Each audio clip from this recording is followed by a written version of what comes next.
Lo hacemos con una sesión que es la número 6 sobre la experiencia del camino del relato de peregrino al viajero moderno. Por lo tanto, un tema muy actual, un tema de nuestros días.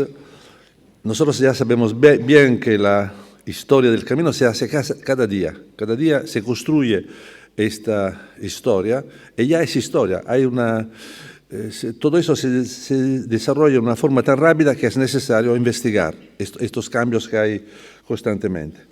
Empezamos con el profesor Miguel Taín, que es catedrático de la Universidad de Santiago de Compostela, es el director de la Cátedra del Camino de Santiago, es una persona muy conocida aquí con nosotros, pero al mismo tiempo es una persona que vive la experiencia del camino, por eso lo encontramos a veces como hospitalero, es una persona que está en muchos aspectos del camino. Y nos hablará hoy del famosísimo, importantísimo viaje, peregrinación, más viaje de Cosme de Médicis en Compostela, en la Compostela actual. Nos hará ver dónde se mueve, dónde se ha movido y todo lo que ha hecho. Miguel, por favor.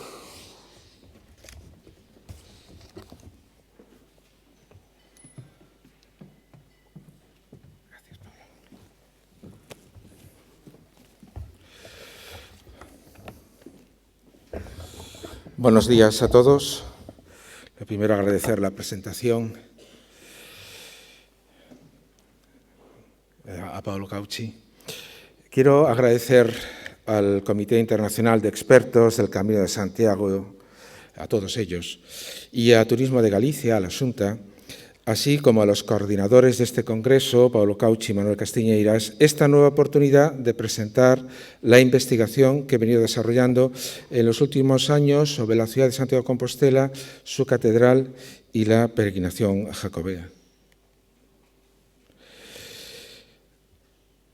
La gran peregrinación de la Edad Moderna a Santiago de Compostela, en mi opinión, o al menos una de las más documentadas y más ricas en datos, fue la visita por devoción del príncipe de Florencia, Cosimo III de Medici, los días 3, 4, 5 y 6 de marzo de 1669, tras recorrer el camino portugués desde Lisboa. Es verdad que él empieza un periplo por Europa, pero también es verdad que cuando está en Lisboa, la corona inglesa, el embajador inglés le ofrece viajar directamente desde Lisboa a Londres para continuar su travesía europea, pero él dice que no, que él quiere ir de peregrinación a Santiago de Compostela y, de hecho, en la propia Lisboa se entrevista con peregrinos italianos que están de regreso.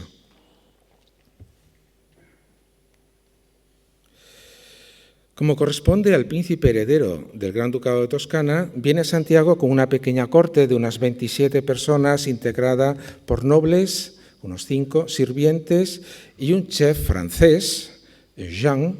Pues Cosimo es un peregrino al que le gusta comer bien. De hecho, tenía problemas de peso.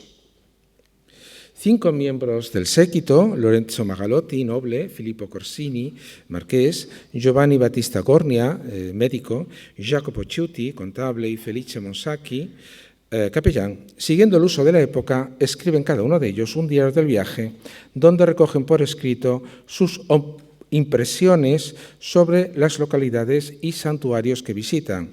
Entre esas localidades, Santiago de Compostela.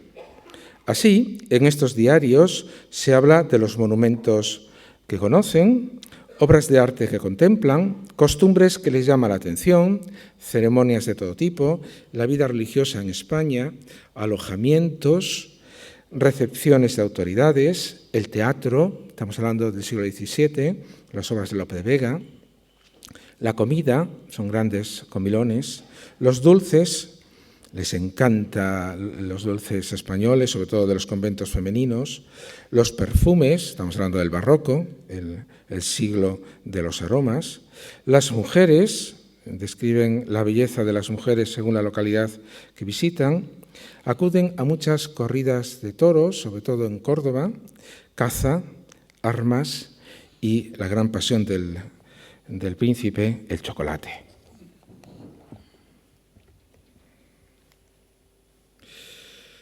El más importante de los 5 relatos es la relación oficial del viaje, la Relazione Ufficiale del Viaggio, del citado Lorenzo Magalotti, redactado por encargo del príncipe y hoy guardado en la Biblioteca Medicea Laurentiana a Firenze, en Florencia.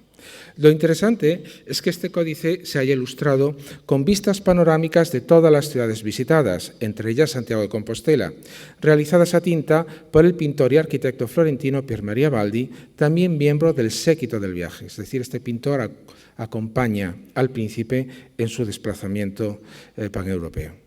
De este códice hay una transcripción del texto del trayecto español y portugués realizada por Jacopo Aldiguiero Cauchi von Sauken, publicada en el 2004 por Paolo Cauchi con la Xunta de Galicia, con un estudio introductorio, y es hoy por hoy la mejor edición que tenemos del códice y de sus ilustraciones.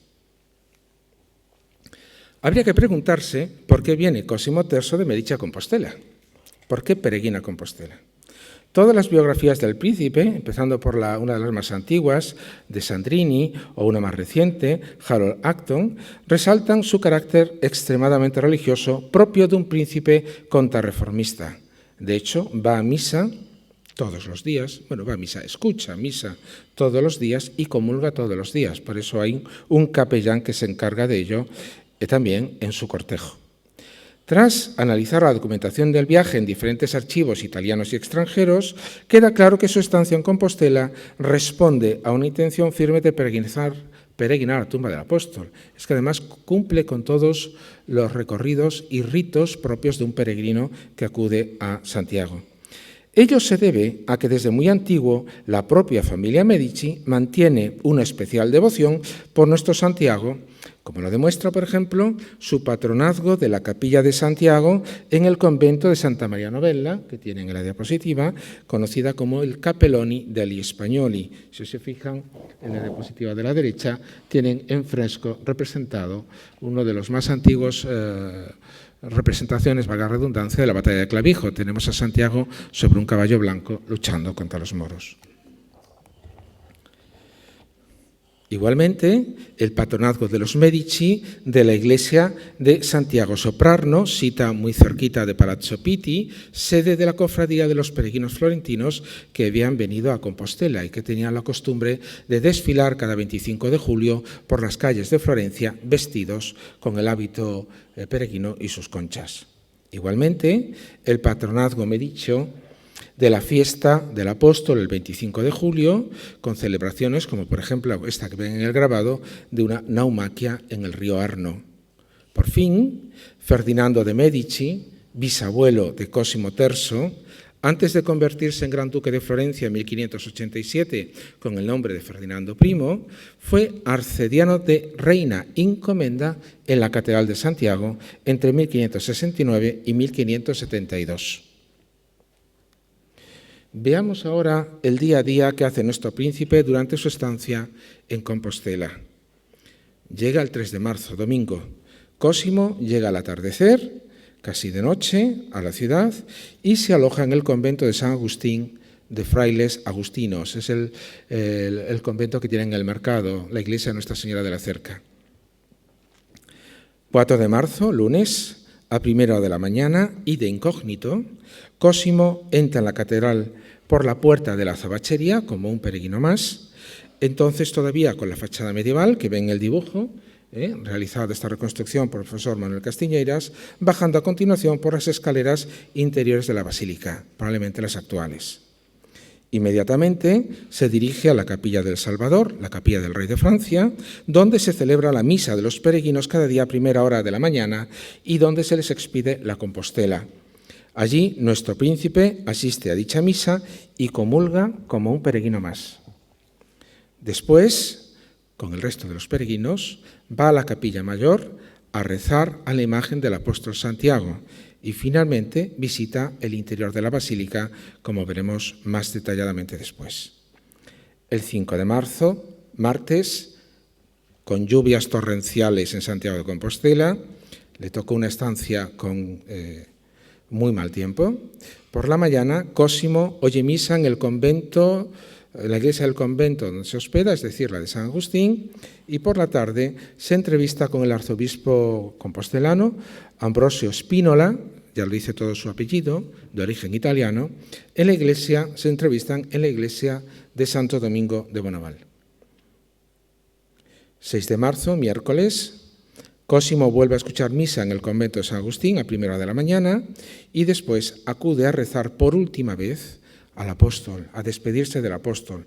También una costumbre común de los peregrinos el día de su partida y que figura en general en la literatura odepórica. Un peregrino el día de su partida lo que hace a 1:00 de la mañana es ir a la catedral a rezar a su imagen. Luego el príncipe emprende viaje a La Coruña para coger el barco que lo llevará a Londres. Visitemos entonces la Catedral de Santiago con el príncipe el 4 de marzo, fijándonos en aquellos aspectos de la basílica que llamaron su atención y que se recogen por escrito en los 5 diarios distintos del viaje. Empecemos por la planta. Magalotti describe el edificio con mucha lucidez al afirmar y al analizar la planta como la típica de un santuario de peregrinación. Pensemos que Magalotti había viajado ya mucho por Europa. Describe la catedral diciendo que tiene forma de cruz latina, de ambulatorio y 3 naves en cada uno de los brazos. Esto permitía y permite la circulación de los peregrinos por las naves laterales y el deambulatorio sin molestar al culto en la nave central, donde estaría la serie de coro de los canónigos, y el altar mayor presidido con la imagen del apóstol.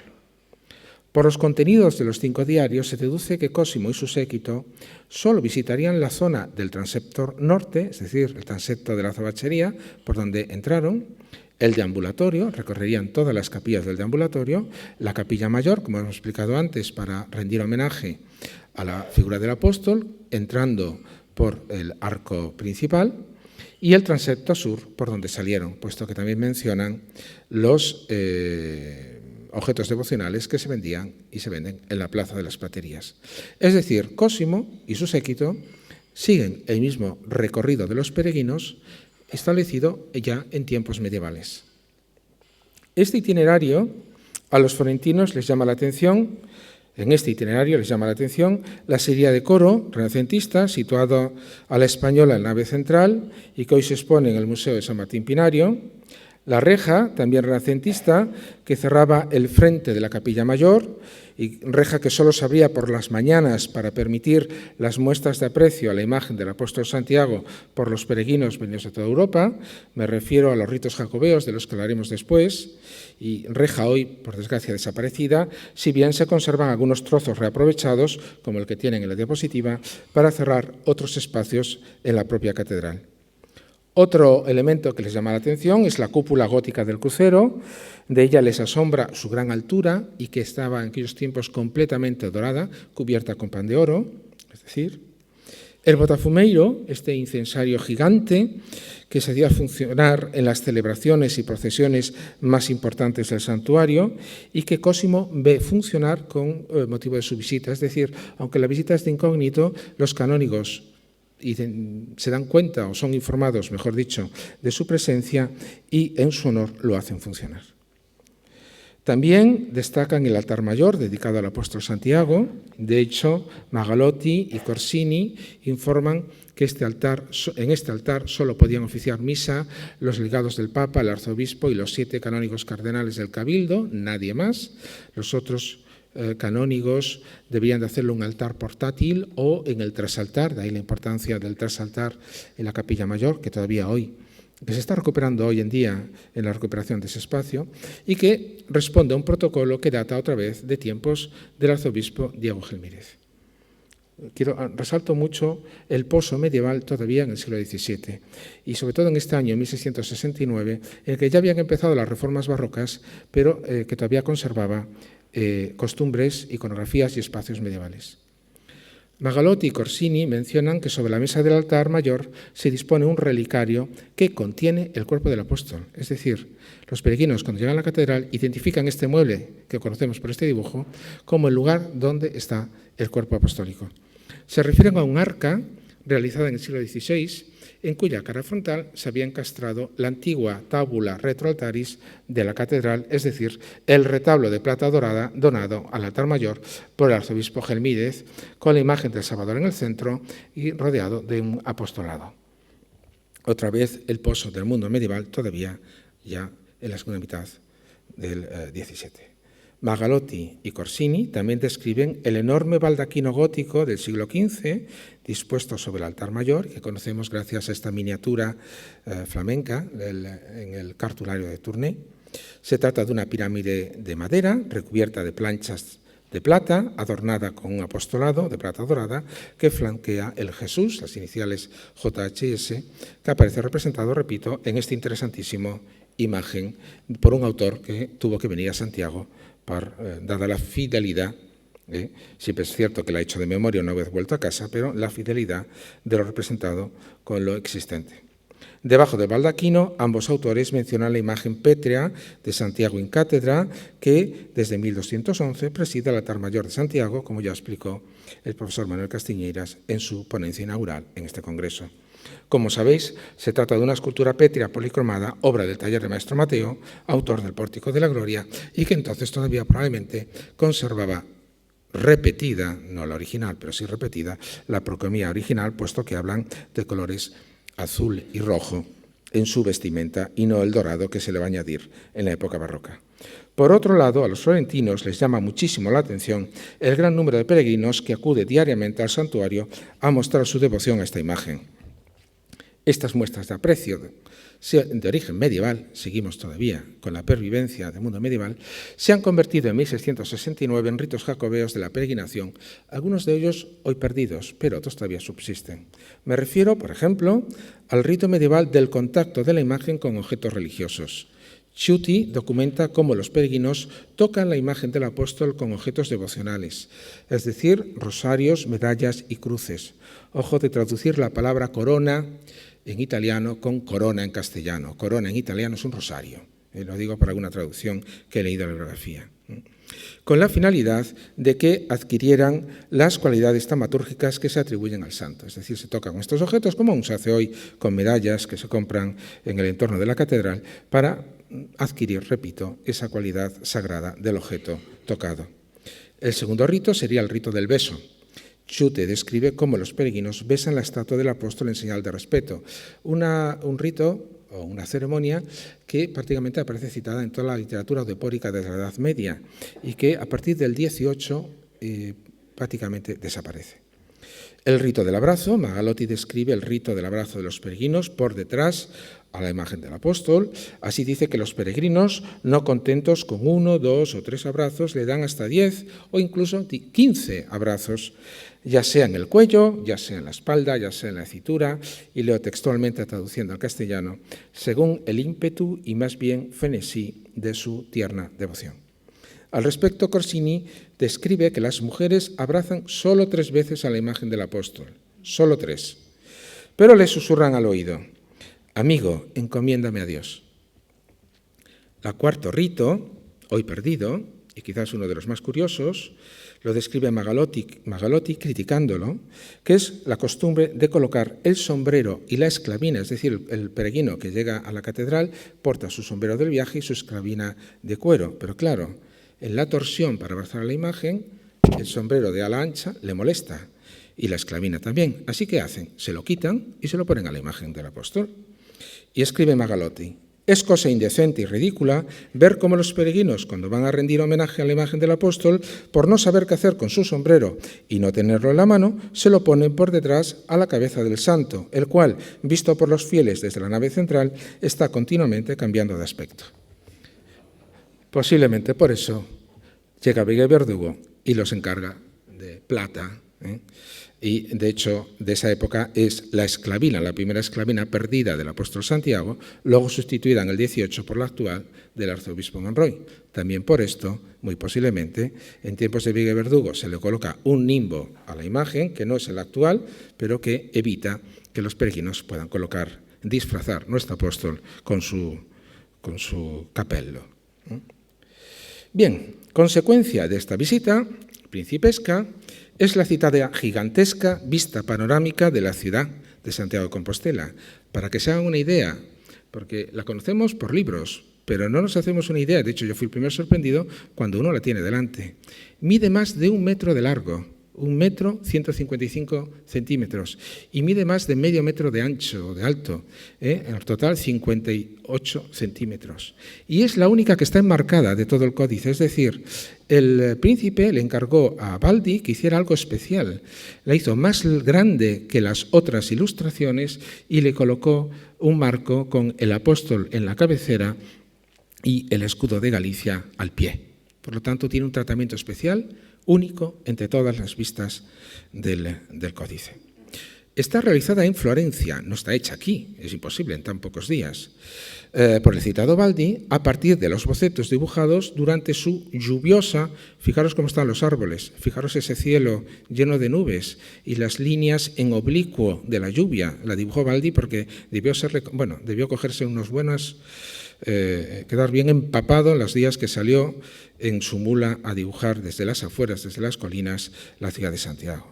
Es decir, fue a partir de bocetos dibujados durante una lluviosa y ventosa estancia en la ciudad, como vemos en el dibujo, que es el único dibujo en todo el códice con un temporal, el único. Solo hay que ver cómo se mueven inquinados las copas de los árboles o incluso ese peregrino que veis en el centro, embotado, con la túnica muy azotada por el viento. La lástima que no he conseguido encontrar los bocetos. Sigo buscándolos, entre otras cosas porque hay muchísimo todavía en museos y archivos italianos sin catalogar. Pero aquí lo interesante sería encontrar los bocetos originales que dieron lugar a la construcción de esta vista, que es muy fiel a la realidad, pero que tiene errores porque ha sido hecha años después de la peregrinación. Estos bocetos fueron realizados principalmente desde diferentes ubicaciones, de ahí que hable de una visita construida. Las notas no están tomadas desde un único punto, sino que Baldi se movió por diferentes lugares, principalmente diferentes ubicaciones del monte de Santa Susana, la actual Alameda, y también de la ladera de Belvís, grosso modo, donde está hoy el convento de las dominicas en Belvís, como veis en la diapositiva. En esta otra diapositiva se indican los monumentos más representativos que se han podido identificar hasta ahora en la Guada. Algunos de ellos hoy desaparecidos, son muy interesantes para el estudio del urbanismo y de los monumentos arquitectónicos de la ciudad. Aprovecho esta oportunidad, la oportunidad de esta presentación, para pedir vuestra ayuda en la identificación de más edificios. Ya sabéis que yo siempre me encantan las críticas y las sugerencias para avanzar en la investigación. Veamos estos edificios uno por uno y contrastemos su representación por Baldi con fotos de su estado actual, siempre que sea posible, conformando el patrimonio de la ciudad Compostela, declarada Patrimonio de la Humanidad por la UNESCO en 1985. Empecemos. En la parte de arriba, el detalle de la muralla ruinosa, dibujada por Baldi, que es la muralla construida nada menos que por el obispo Cresconio en el siglo XI y de que hoy en día conservamos muy poquitos fragmentos. En la parte de abajo, esa misma muralla en su estado a finales del siglo XVI, reparada ante el peligro de la amenaza inglesa, sobre todo de Drake. En esta otra diapositiva, fragmentos de esa muralla, en concreto el muro que cierra el jardín de lo que hoy se llama Biblioteca Soral, el jardín del antiguo Colegio Fonseca, y uno de los torreones que aparecen dibujados, que se corresponde donde está hoy la cafetería del Hostal de los Reyes Católicos y que, si os fijáis, está en la izquierda, en la extrema izquierda de ese detalle del dibujo de Baldi. Puerta Faxeira es la única puerta que fue reformada, la única que tiene torreones curvos, posiblemente del XV, aunque yo me decanto más por el siglo XVI.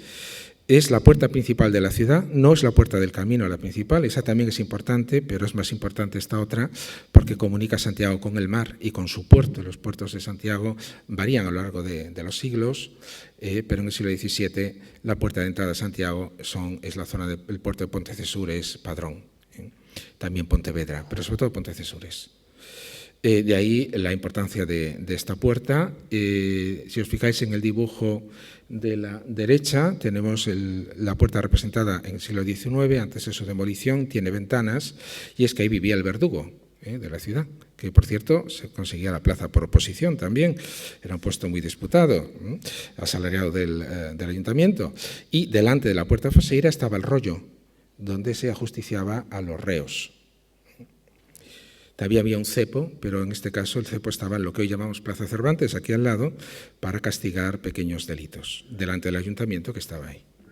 Bien, otro edificio interesante representado es la Puerta de la Maua, la vemos de perfil, con las casas de la calle del Hórreo, entonces barrio del Hórreo, que conducía al camino hacia lo que hoy llamaríamos la Estrada, la vía de la Estrada. Y que también vemos en el dibujo del siglo XVI. Esta sí es una puerta original de tiempos de Cresconio. La torre cárcel de la Plaza del Obradoiro, construida por el arzobispo Berenguel de Landoira en el siglo XIV para proteger sobre todo la catedral de posibles ataques y también, ¿por qué no?, el palacio arzobispal, pero que en el siglo XVII ya era una cárcel, era la cárcel de la ciudad. Bueno, en realidad eran dos cárceles, estaba dividida en dos partes, una parte para los delitos mundanos, para donde la justicia era la de la ciudad, y otro para cárcel eclesiástica, para encarcelar a los miembros de la Iglesia. De hecho, esto explica por qué está aquí el Palacio del Ayuntamiento, el Palacio de Rajoy. Es que el solar es público, le pertenece a la ciudad. Bien, y pasamos a la catedral. Tenéis en la diapositiva las diferentes partes fáciles de identificar. Algunas perduran, otras se han perdido. La que más me enfada es la fachada del Obradoiro. Fijaros que es la fachada antes de la Reforma Barroca. Y Baldi, en este caso un vago, porque merece ese calificativo, me coloca un roble delante de la fachada del maestro Mateo para no dibujarla. Tendríamos, si lo hubiera dibujado, tendríamos un testimonio excepcional de esa obra del románico europeo. Siempre, por eso he tenido mucho interés en intentar localizar los bocetos, sigo en ello, voy en junio a Florencia y a ver si tengo más suerte esta vez. Y un dibujo a la derecha con de Vega Verdugo antes de la reforma del barroco. La torre de la Carraca y la torre de las campanas, donde vemos el dibujo de Baldi y los elementos medievales que aparecen en ese dibujo, que todavía se conservan hoy, antes de los añadidos barrocos, que son en altura, pero reaprovechando la parte medieval. La cúpula del transepto, recién construida, esta cúpula data de 1661. Fijaros que es una media naranja, a imitación de las italianas, no hay otra en Galicia, y que no se corresponde, no se puede ver desde dentro. Desde dentro, si uno entra en la nave, lo que encuentra es la bóveda gótica. Es decir, es una media naranja hecha para adornar la vista exterior de la catedral, para que los peregrinos desde el Monte del Gozo pudieran identificar dónde estaba el santuario y la tumba del apóstol. Está hecho para eso, puesto que la torre del reloj no existía como está ahora, es barroca, existía más baja, y las torres del Obradoiro eran más bajas, es decir, esta era la mayor altura en ese momento. Y esa linterna, que ha sido ahora convenientemente restaurada, posiblemente tendría algún efecto de luz o faro para indicar que debajo está la tumba del apóstol. Un efecto que podíamos recuperar, pero que luego fue trasladado a la linterna de la torre del reloj, que está hoy encendida por ser Año Santo. Bien, de aquí pasamos al Palacio Capitular, el palacio que da hacia el Obradoiro, que tenemos muy bien dibujado por Baldi, y si os fijáis está el balcón y la galería alta. El balcón bajo es para asistir a que el cabildo asistiera a las corridas de toros en la Plaza del Obradoiro, y el balcón alto era para asistir a los fuegos artificiales la noche del 24 de julio, también con motivo de las fiestas del Obradoiro. La torre del reloj, tal como estaba en 1669, que está reaprovechada en la barroca, llamada también, tiene muchos nombres. La berenguela no se corresponde con la realidad. El nombre antiguo es Torre del Rey de Francia o Torre del Reloj.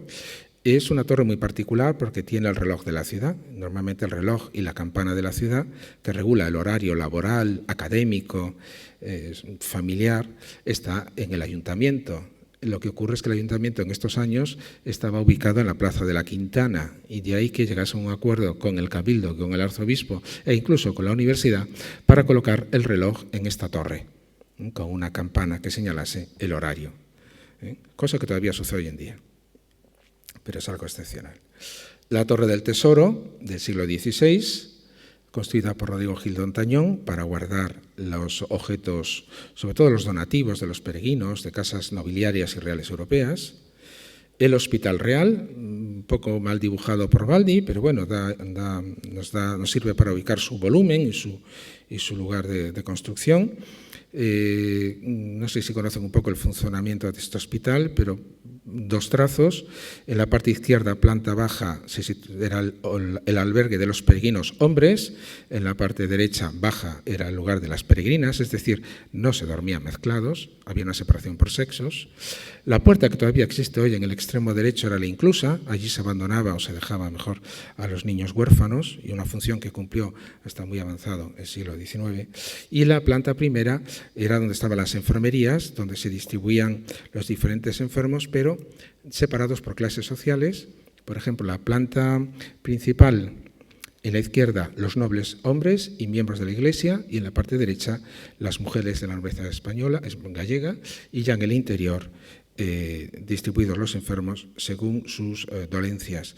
La única condición era no tener una enfermedad contagiosa. Las enfermedades contagiosas iban todos a lo que llamamos barrio de San Lázaro, fuera de la muralla, lejos de la ciudad, en un alto para que el viento se llevara los virus y bacterias. Aquí tenéis la torre de la Capilla Real, que se conserva tal cual está en el dibujo y donde tomamos un pincho el día de la inauguración. La torre de la cúpula de San Martín Penario, no dibujada muy fielmente. El Palacio Arzobispal, donde se distingue muy bien el dibujo, la torre, hoy un poco anulada por esa galería alta añadida en el siglo XIX. El Colegio de San Jerónimo, hoy conocido como el Rectorado de la Universidad, entonces Colegio Universitario, donde residían los alumnos de artes. Artes no debemos confundir con bellas artes, artes vendría a ser algo como humanidades. El Colegio de Fonseca, con su torre del reloj, en este caso para regular el horario académico de la universidad, y donde se impartían clases de artes, cánones, leyes y teología. El monasterio de San Payo, de las monjas benedictinas, y cuya única condición para ingresar en este lugar era pertenecer a la nobleza gallega sobre todo, y en el que ingresaban con su servicio. La iglesia de San Agustín, donde se hospeda Cosimo, de ahí el interés, el detallismo por la representación de este templo. La iglesia de los jesuitas, hoy conocida como iglesia de la universidad. La iglesia del Colegio de las Huérfanas, donde ingresaban las adolescentes sin familia de Compostela y Galicia, donde eran educadas para ser bien casadas, como dicen las constituciones del colegio, y donde el arzobispo San Clemente había dejado dinero para que tuvieran una dote para ese matrimonio. El Colegio de San Clemente para pasantes. Fijaros que este colegio, y esto se ha escrito muy poco, urbaniza una zona que también se convierte en una plaza, que hoy está desvirtuada por la Alameda, por la vegetación de la Alameda, pero todo eso era un espacio cuadrangular, si os fijan todavía hoy, muy llano, y era el lugar donde se celebraban las ferias de Compostela y parte de las fiestas del apóstol, entre ellos las carreras. Esa calle, que se llama Carrera del Conde, es porque ahí se celebraban las carreras de caballos patrocinadas mejor, por el conde de Altamira, el día del apóstol. La fuente del Colegio de San Clemente, precisamente porque ahí se celebran ferias, pues de esta manera, con esta fuente, pues se daba agua a los feirantes y a la población que acudía a comprar y vender ahí sus productos. La torre del Palacio del Conde de Altamira, el palacio más importante de toda la ciudad, que fue demolido avanzado el siglo XIX y que, por desgracia, fue comprado y es donde está hoy el mercado. El actual mercado, pero era el palacio más espectacular de toda la ciudad, con jardines y todavía de origen medieval, de hecho esa torre es medieval. Luego hay muchas casas torre por la ciudad, dibujadas por Baldi, que corresponden a la nobleza y que recuerdan un poco también a Italia, pero hay otros lugares también de España, y a lo que hoy llamaríamos arquitectura de pazos, todos tienen su torre, pues ya eso también existía en la ciudad, de hecho se conservan algunas, empezando por la que hay en la Casa de la Algalia o la del propio Palacio Arzobispal, ¿no? Todas ellas medievales o del siglo XVI. La más moderna es la que tiene la Casa Aldeán del siglo XVIII. Aquí tenéis otras torres en casas de la nobleza, la mayoría todavía sin identificar. Quiero terminar mi presentación, también como en el caso de una comunicación anterior, Cosimo también se lleva un azabache para casa.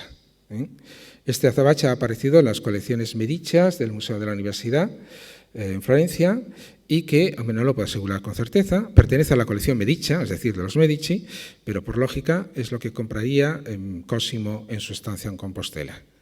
Muchísimas gracias por su atención.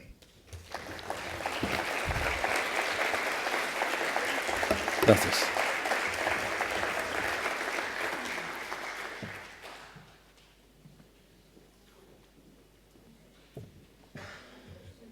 Muchas gracias, profesor Tarín, por esta representación de Santiago de Compostela que me impresiona cada vez que la veo, con relación a los dibujos de Pier Maria Baldi. Es decir, hay una relación tan estricta, tan fiel, que es impresionante. Evidentemente, él tenía dibujos, tenía apuntes, sobre los cuales luego construyó un dibujo general de Santiago tan completo. Y me ha interesado mucho también la referencia a la azabache. Muchos compraban los azabaches en Santiago y luego los llevaban a su propia casa. Y no son muchos los que han quedado. En Perugia, sabéis, lo saben muchos de nosotros, tenemos los azabaches que compraron aquí en Santiago dos notarios de Perugia, pero ahí está documentado, porque en su relato dice compramos i San Giacomi che sono molto cari. Y todavía los tenemos en Perugia, en la Galería Nacional.